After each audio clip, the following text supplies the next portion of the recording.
জয় যীশু।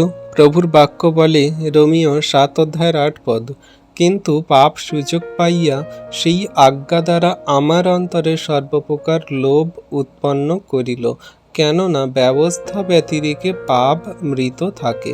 আমেন। তাহলে বিশ্বাসী সন্তানরা দেখো, এইখানে কত সুন্দর রূপে সেই প্রভু আমাদেরকে জানিয়ে দিচ্ছে এবং সেই সাধু পৌল আমাদেরকে বুঝিয়ে দিচ্ছে যে আমাদের মধ্যে যে সমস্ত ব্যবস্থা আছে, সেই ব্যবস্থা যদি আমাদের মধ্যে না থাকে তাহলে সেই পাপ মৃত হয়ে থাকে, কোনো রকম আমাদের পাপে পড়তে হয় না।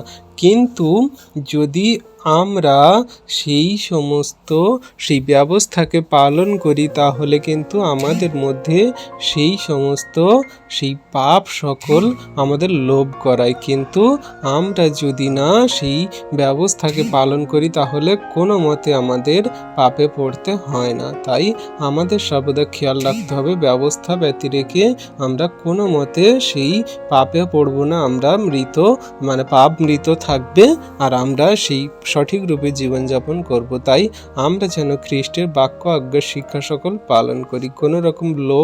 কোনো রকম আমাদের মধ্যে যেন কোনো লোভ দ্বারা যেন সেই ব্যবস্থা দিয়ে আমরা যেন লোভ না করি, আমরা সমস্ত ব্যবস্থার বাইরে জীবনযাপন করব। ঈশ্বর প্রভু সকলকে বাক্য দ্বারা আশীর্বাদ করুন। আমেন।